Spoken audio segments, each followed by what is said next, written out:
Hello, this is Bobi from Timeless Tempest here to give you just a sample of my new weaves tutorial. First thing I want to start off showing you is one of my most used tools, honestly. It's the 2-inch spring clamps. You can get those from any of your local hardware stores or Walmart, Lowe's, things like that, anywhere, Home Depot. Just make sure that you get the kind that have the rubber tips because you want to be able to protect your wire, and without those rubber tips it's not protected. Okay, the first weave we're going to do is my variation of the zipper. It's a 3-wire weave, and as you see, I've started out here with my wires already being secured. It doesn't matter how you've secured them. You want to go in between the first and middle wire and wrap around the second and third wires 2 times. I'm having a little bit of focus issues. Sorry. Then bring your weaving wire between your third and middle wire and wrap around the first and middle wire 2 times. Then bring it all the way around the back, coming around the wire on the right, then in between the first and second wires, wrap around the second and third wire twice. You want to make sure to keep the distance between your base wires even. Otherwise, it won't come out an even looking cohesive piece. You want all of your weaves to have a cohesive look, of course. You see, I've just sped up the process here a little bit, just finishing a couple of the same sequence all the way around the back, then in between the first and second 2 times. And here you see the finished product. It's been fully oxidized. That's the front. And this is the back. You can see that the only difference in the back is a straight wire and then one extra.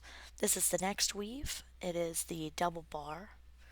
You start out with all 4 and they're already secure and ready for wrapping. What you want to do is take your weaving wire around the wire all the way to the right and wrap around this wire several times. I did 5 on each side for this one, but you can do several different variations. You could do it every other one, you could do it every 2, every 3, 5, 10, whichever you're comfortable with. But I'm going to go with coiling around 5 times. Then I will cross over the back and go in between the first and second base wires again, and then start to weave, or sorry, coil around the leftmost wire. Excuse the focus issues. I'm having a bunch of those today. Just wrap around this other outside wire 5 times. And then we'll cross over and repeat.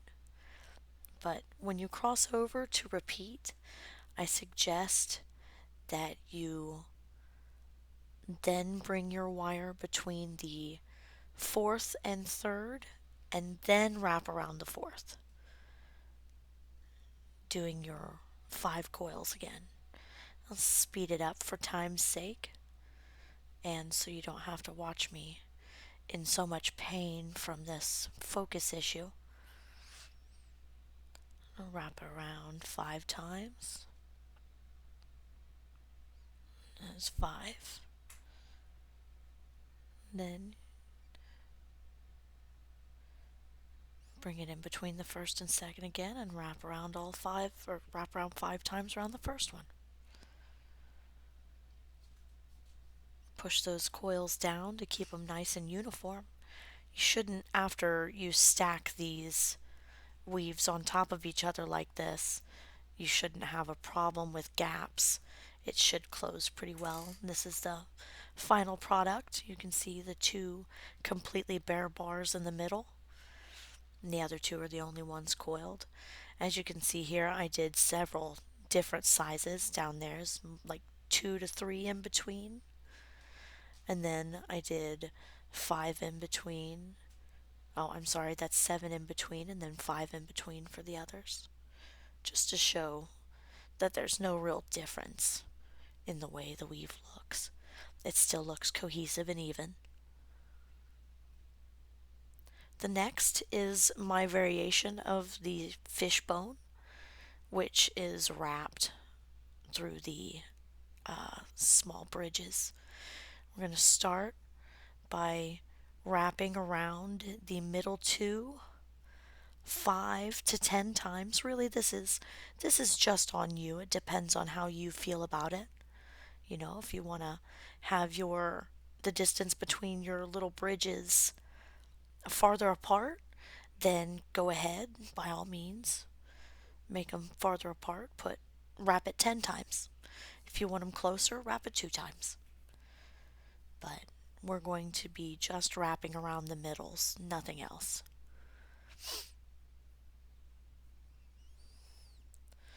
There, I've got 6. I'm sorry, 5. Then we're going to start this little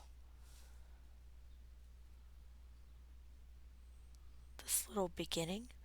What we're going to do, if I can get my camera to focus, is we're going to come around the first wire, base wire, then bring it tight around that base wire, but don't continue it to the middle.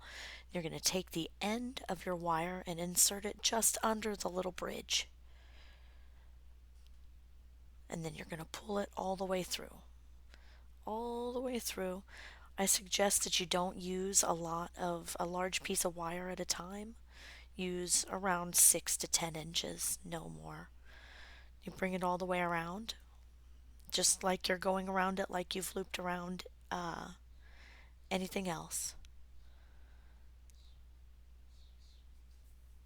And then come a little closer. You can see how I've looped around the little bridge just one time. We'll insert underneath the little bridge again. If I can get the wire there. Right under the little bridge.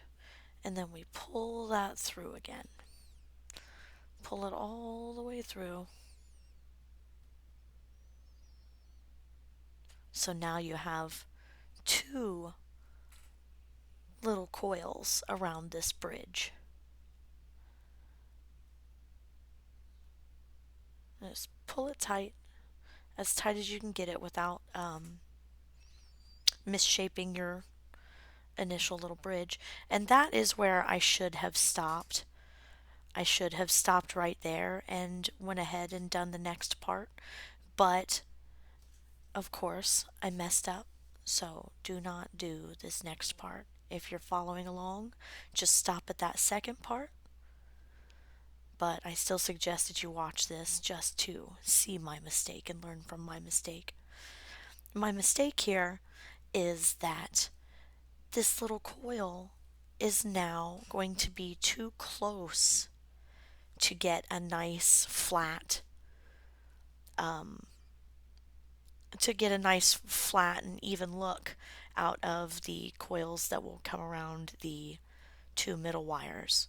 So it's just space issues, and that's an issue that you need to really pay attention to, is the space that you have for your next moves, if you will. You see there, it's obviously too tight. It's very obviously too tight.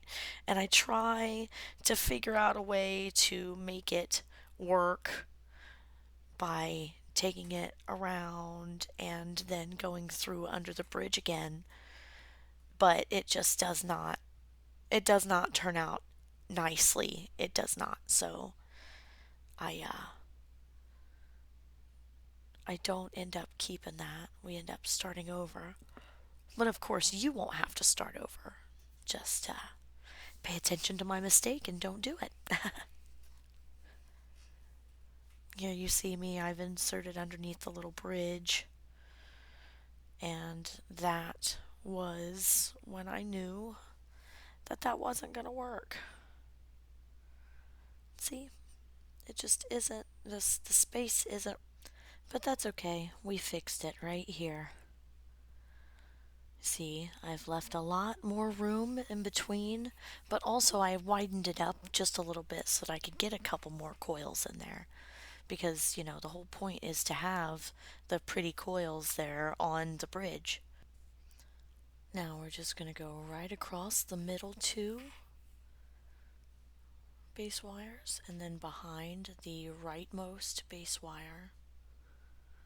And then we're going to wrap around it. Oh, sorry, I'm going to use my pliers obviously to scooch that down just a little further. Then we take this weaving wire again and wrap one time almost all the way around your rightmost base wire. And then instead of inserting from the front, we will insert from the back, right under that bridge, and then draw it forward. Just be slow and easy with this, and you can make it work for you. You just have to take your time. Bend the wire instead of pulling it really tightly, or you'll mess up your bridge there. You want your bridge to be nice and straight. Well, except me, obviously. I want mine to be a little crooked. No, it'll work out in the end. Focus issues, I'm so sorry. I'm going to take this off camera and coil it a couple more times and bring it back, and you'll see here that I've finished the coils around the bridge. They're hard to do under the camera, but here we're going to coil around the middle two wires, frame wires. You can do it as many times as you want or as little as you want. Do it twice, do it 5 times, 10 times, whatever. It's all about you and how you feel. I personally am going to coil it about 5 times. I think it might actually be 7.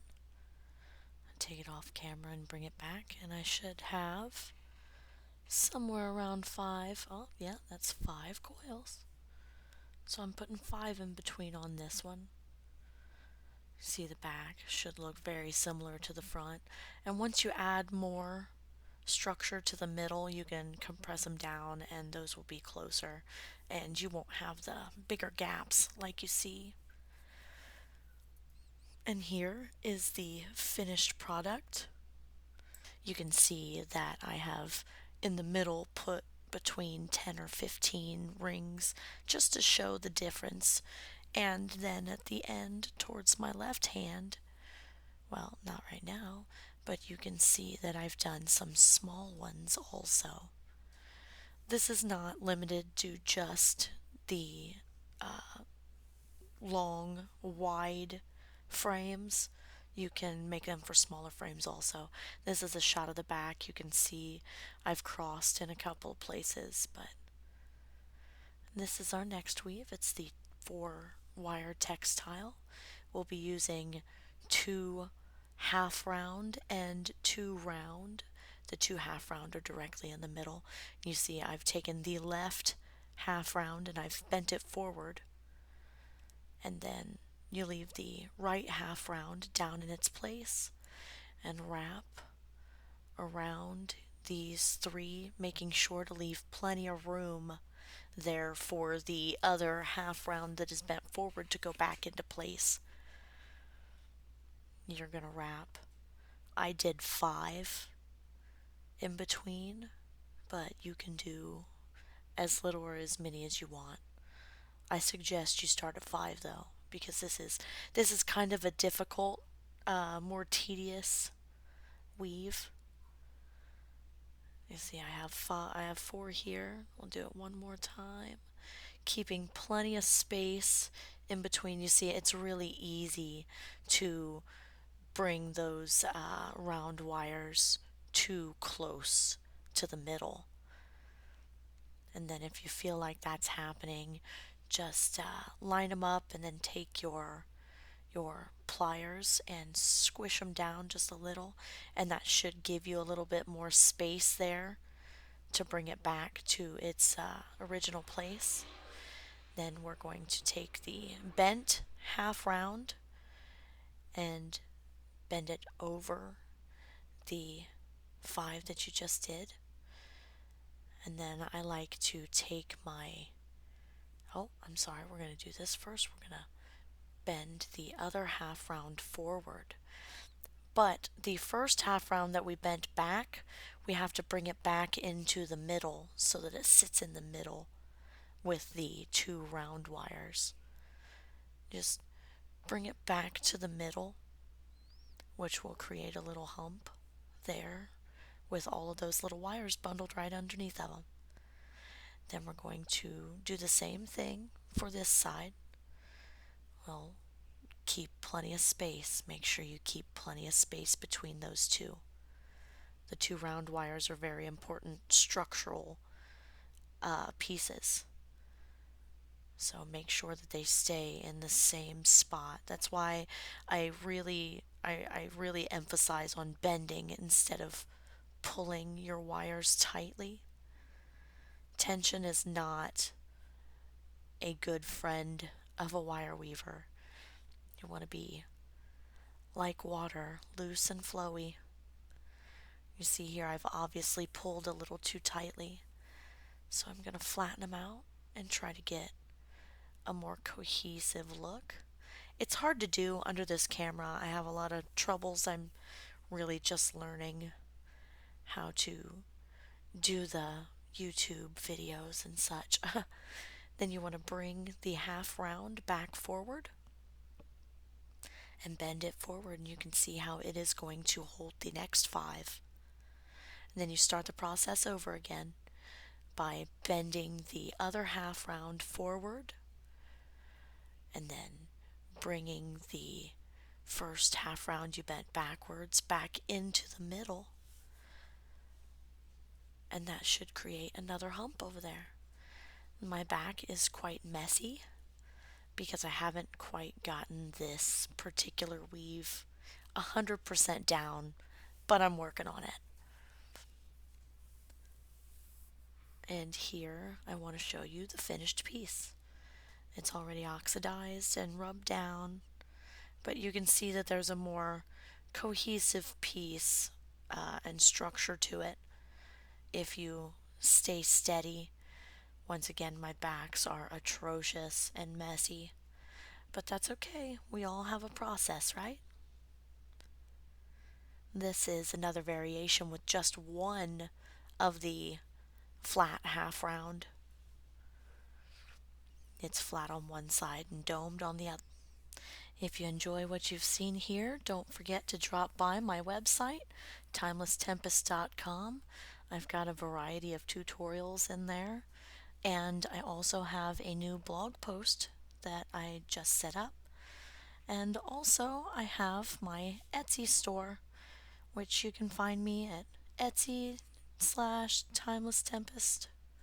Thank you so much. Have a great day. Of course.